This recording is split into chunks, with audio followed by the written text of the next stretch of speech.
네, 안녕하십니까. 국민의힘 국회의원 김근태입니다. 저는 이달 초에 모수 조정에만 그치게 되는 연금 개혁은 미래 세대에 대한 기만이다라는 취지로 기자회견을 한 바 있습니다. 단순한 모수 조정, 지속 가능성을 담보할 수 없는 단순한 모수 조정이 아니라 근본적인 구조 개혁을 해야 된다, 연금에 있어서. 거기에 대해서 동의하시는 또 연금 연구회에서 관련해서 이 문제점에 대해서 의견을 말씀드리고자 이렇게 또 기자회견을 이 자리를 갖게 되었습니다. 네, 그래서 연금 연구회의 말씀 들어보도록 하겠습니다. 네, 반갑습니다. 연금연구회 총무를 맡고 있는 한양사이버대학교 김신영 교수라고 합니다. 21대 국회 회기 종료에 즈음하여 연금연구회는 다음과 같이 말씀드립니다.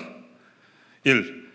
연금연구회는 현재 진행되고 있는 국민연금 개혁 논의에 대하여 수개월에 걸쳐 문제점을 지적하고 입장을 제시한 바 있습니다. 시민대표단에 의해 선호된 보험료율 13%, 소득 대체율 50% 안이 가져올 참담한 미래에 대해서도 수차례 지적한 바 있습니다. 무슨 이유에서인지는 모르겠으나 공론화위원회에 대한 이러한 지적과 문제 제기들에 대해 정작 당사자인 공론화위원회는 아무런 입장을 내놓지 못하고 있습니다. 지금이라도 늦지 않았습니다. 공론화위원회는 시민단체나 정치인의 입을 빌리지 말고 연금연구회가 지적해온 문제들에 대해서 입장을 밝혀주시기 바랍니다. 2. 공론회위원회가 내놓은 보험료율 13%, 소득 대체율 50% 안은 대다수 연금 전문가와 언론의 질타를 받고 결국 폐기 처분된 것으로 보입니다. 그런데 지금까지 뒷짐을 지고 지켜만 보고 있던 정치권에서 갑자기 보험료율 13%에 소득 대체율 43%와 45%를 놓고 티격태격하더니 협상이 결렬되었다고 말합니다. 애초에 43%와 45%가 어디에서 나온 수치인지도 모르는 마당에 최근에는 중간값인 44%, 심지어 44.5%로 하는 게 좋겠다라는 주장이 자칭 연금 전문가들의 입에서 흘러나오고 있고, 몇몇 언론은 마치 기다렸다는 듯이 이를 퍼나르고 있습니다. 44.5%가 좋겠다라는 주장의 근거는 첫째, 가장 최근에 여당이 44%를 수용하겠다라는 의사를 표명하면서, 그렇다면 44%와 45%의 중간인 44.5%로 여야 간에 합의를 하는 것이 어떻느냐라는 것이 이유일 테고요. 두 번째는 이렇게라도 하는 것이 아무것도 안 하는 것보다 낫다라는 논리에 근거하고 있는 것으로 보입니다. 3. 연금연구회는 다음과 같이 주장합니다. 근거도 없고 족보도 없는 소득 대체율 44.5%는 다음과 같은 이유로 연금개혁이라는 이름을 붙일 수조차 없습니다. 2023년 현재 1825조 원, GDP 대비 80.8%입니다. 1825조 원인 국민연금의 미적립 부채를 불과 26년 뒤인 2050년에 6,509조 원, GDP 대비 125.9%가 됩니다. 6,509조 원으로 3.5배나 더 늘리게 되는 계약 중에 계약안이라서 그렇습니다. 비교적 짧은 시기에 이처럼 미적립 부채가 급증하는 이유를 말씀드리겠습니다. 소득 대체율 44.5%를 지급하면서 후세대에게 부담을 전가하지 않기 위해서는 보험료율을 최소한 22%를 걷어야 됩니다. 그러나 그것보다 무려 9%포인트나 작은 13%만을 걷게 되기 때문에 발생하는 미래 상황입니다. 현재 의사결정권자들인 586 세대의 기득권을 공고히 하기 위해서 마치 월핀 효과와 같은 보험료율 4% 이상이 초래하는 중단기 착시 효과만을 보여주고 있을 뿐입니다.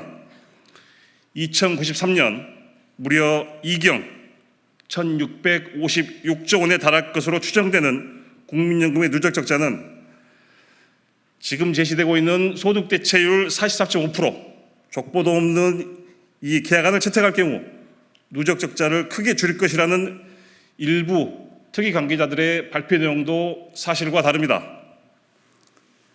의무 납입 연령을 59세에서 64세로 연장할 경우 이것은 시민대표단의 결정사항이고 2033년 연금 수급 연령이 65세로 늘어나는 상황에서는 불가피한 선택입니다. 이렇게 64세로 연장될 경우 조금 더 내고 훨씬 더 많이 받는 계약안의 민낯이 드러나면서 누적 적자는 급증하게 되어 있습니다. 실제 상황이 이러함에도 불구하고 여전히 왜곡된 수치가 떠돌고 있습니다. 소위 국민연금 전문가라고 하는 분들을 앞세워서 계약안을 개혁안으로 호도하고 국민과 언론을 기망하고 있습니다. 이제 21대 국회에 주어졌던 연금 개혁의 기회는 사라졌음을 인정해 주시기 바랍니다. 얼마 남지 않은 21대 국회에서 44%와 45%의 기계적 평균에 불과한 44.5%를 채택하고자 하는 일체의 시도를 중단해 주시기 바랍니다.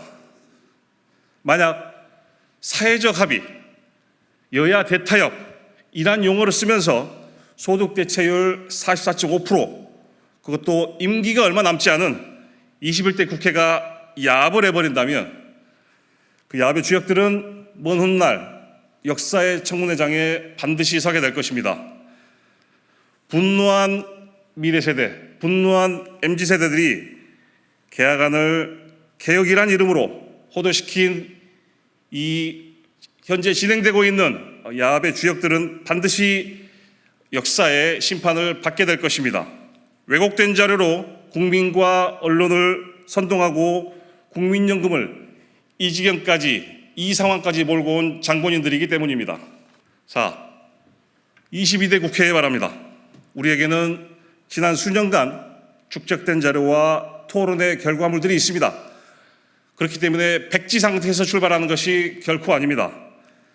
연금개혁의 핵심은 노소득 보장과 제도의 장기적 지속 가능성, 어찌 보면 서로 상충될 수 있는 두 가지 목표를 사회의 모든 구성원이 받아들일 수 있는 형평성 있는 룰에 기초하여 달성할 수 있느냐의 문제입니다. 이것이 연금개혁의 핵심입니다. 눈앞에 노인 빈곤 문제를 해결하기 위해 미래 세대의 희생을 일방적으로 강요해서도 안 되거니와 제도의 지속 가능성만을 위해 현재의 노인 빈곤 문제를 모른 척해도 안 될 것입니다. 어떤 어려움이 있을지라도 우리는 모든 세대가 고개를 끄덕이고 동의할 수 있는 형평성 있는 연금개혁의 방법을 찾아낼 수 있습니다. 추상적이고 공허한 구호가 아닌 수치로 드러나는 국민연금의 현재 상황에 대한 진단, 그리고 그것에 근거한, 그리고 과학적인 방법론에 근거한 미래에 대한 합리적인 추정, 이것만이 이념과 수사로부터 자유로운 합리적인 연금개혁안을 도출시킬 수 있습니다. 경청해 주셔서 감사합니다.